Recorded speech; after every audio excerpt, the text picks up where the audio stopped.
Welcome to Direction 360. अल्लाहुम्मा rabbi ज़िदनी इल्मा। तो चलिए अब हम डिस्कस कर लेते हैं आयोनिक रेडियस के पीरियोडिक ट्रेंड की तरफ कि आया के ग्रुप्स और पीरियड्स में आयोनिक रेडियस इंक्रीज होता है या डिक्रीज होता है और कौन कौन से फैक्टर हैं जो इसके ऊपर असरअंदाज होते हैं।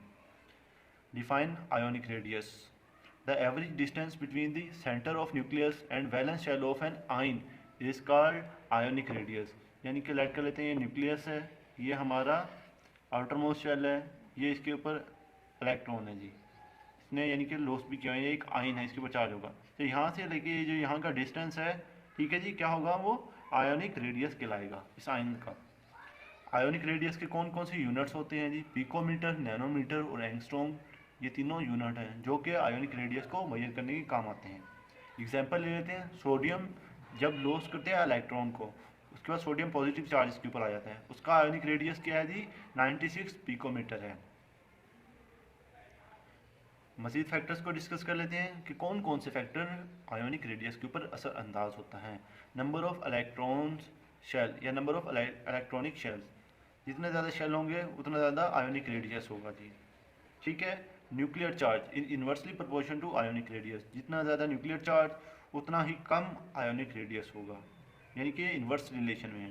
Shielding effect is directly proportion to ionic radius. अब चंद एक चीज़ें देख लेते हैं आयोनिक रेडियस की कौन कौन सी टाइप्स हैं। आयोनिक रेडियस की दो टाइप्स हैं जी। सबसे पहले है आयोनिक रेडियस का पहली टाइप कैटायनिक आयोनिक रेडियस, ठीक है। कैटायनिक आयोनिक रेडियस क्या होता है और ये किस तरह बनता है, इसको डिस्कस करते हैं।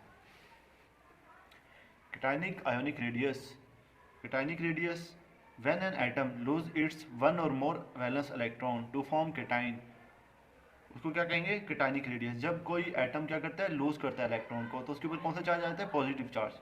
लूज करने की वजह से उसके ऊपर जो चार्ज आ जाता है उसे कहते हैं कैटाइन। और आफ्टर लूजिंग इलेक्ट्रॉन उस एटम को हम क्या कहेंगे?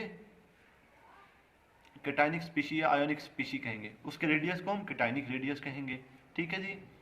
अब कैटायनिक रेडियस पे कौन सा चार्ज होता है? Cationic radius carry positive charge. और ये किस तरह बनता है? अब सवाल ये पैदा होता है, न्यूट्रल एटम होगा वो क्या करेगा? लूज करेगा इलेक्ट्रॉन को। सोडियम है जी, ये लूज करेगा इलेक्ट्रॉन को, उसके ऊपर पॉजिटिव चार्ज आ गया, ये कहाँ होगा? कैटायनिक रेडियस होगा, ठीक है जी।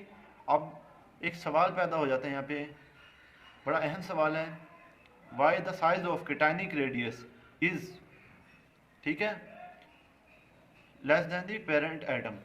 क्यों होता है कैटायनिक रेडियस का साइज अपने पेरेंट एटम से कम? यानी कि एग्जांपल देखें, सोडियम न्यूट्रल एटम है जी, इसका है 185 पिकोमीटर, आफ्टर लूजिंग इलेक्ट्रॉन इसका कितना रह जाता है? 96 पिकोमीटर। इसकी कौन सी रीज़न है? रीज़न को डिस्कस करते हैं। When an atom loses its one or more valence electron, sometime it loses its valence shell. बाद दफ़ा क्या होता है, इलेक्ट्रॉन लूज करने से अगर आउटर मोस्ट शेल में एक इलेक्ट्रॉन है तो यानी कि वो शेल ही खत्म हो जाता है। इसकी वजह से क्या होगा? उसका साइज छोटा हो जाएगा और proton to electron ratio disturb होगी, ठीक है, जिसकी वजह से न्यूक्लियर चार्ज बढ़ जाएगा और वो रिमेनिंग इलेक्ट्रॉन को टाइटली अट्रैक्ट करेगा। इस वजह से इसका क्या होता है? आयोनिक रेडियस कम हो जाता है। Sometime it loses its valence shell, इस तरह क्या होता है? वैलेंस शेल ही लूज हो जाता है और electron to proton ratio disturb हो जाती है, जैसा कि मैंने आपको बताया। और nuclear hold on remaining electron increases, क्योंकि proton to electron ratio disturb हो गई है, इसीलिए वो रिमेनिंग इलेक्ट्रॉन्स को बड़ा टाइटली अपनी तरफ अट्रैक्ट करेगा, उन्हें पकड़ेगा। इसी वजह से क्या होता है? साइज क्या हो जाता है? डिक्रीज हो जाता है आयोनिक रेडियस। चलते हैं जी इसका सेकंड पीरियोडिक ट्रेंड। पहले हमने डिस्कस किया डिफाइन आयोनिक रेडियस क्या होता है, उसके कौन से यूनिट्स हैं, उसके कौन कौन से फैक्टर अफेक्टिंग है जो कि आयोनिक रेडियस पे असरअंदाज होते हैं। नेक्स्ट हमने दो टाइप्स पढ़ी हैं जी, कैटायनिक आयोनिक रेडियस। अब नेक्स्ट पढ़ते हैं जी एनायनिक आयोनिक रेडियस क्या होता है। Anionic ionic radius, when an atom gain one or more electron to form other atom, ठीक है, it forms anion which carry negative charge. जब भी कोई न्यूट्रल एटम क्या करेगा? इलेक्ट्रॉन को गेन करेगा। इलेक्ट्रॉन गेन करने की वजह से क्या होता है? उसके ऊपर नेगेटिव चार्ज आ जाता है। इसी ही को हम क्या कहते हैं? नेगेटिव चार्ज को एनाइन कहते हैं। ऐसी स्पीशी या ऐसा एनाइन, ठीक है, या ऐसा एटम जिसके ऊपर क्या होगा जी? आयन की सूरत में आफ्टर गेनिंग इलेक्ट्रॉन क्या हो जाएगा? वो आयन बन जाएगा, एनाइन। उसके रेडियस को हम क्या कहेंगे? एनाइनिक रेडियस कहेंगे। उसके ऊपर कौन सा चार्ज होता है? Negative charge. Example of anionic radius, chlorine neutral है, अब गेन ऑफ इलेक्ट्रॉन करने के बाद ये क्लोराइड बन जाता है, ठीक है जी। सेम इसके अंदर भी क्या होता है, पहले हमने पढ़ा था why size of cationic radius या cation is smaller than parent atom. उसकी रीज़न हमने बताई थी कि पेरेंट एटम में electron to proton ratio disturb हो जाती है और रिमेनिंग इलेक्ट्रॉन पे होल्ड टाइट हो जाता है। इस केस में इसके उल्ट हो जाएगा जी। क्लोरीन क्या है, एक एक्स्ट्रा इलेक्ट्रॉन गेन कर रहे हैं, तो क्या होगा, साइज ऑफ एनाइन, ठीक है, size of anion is greater than parent atom.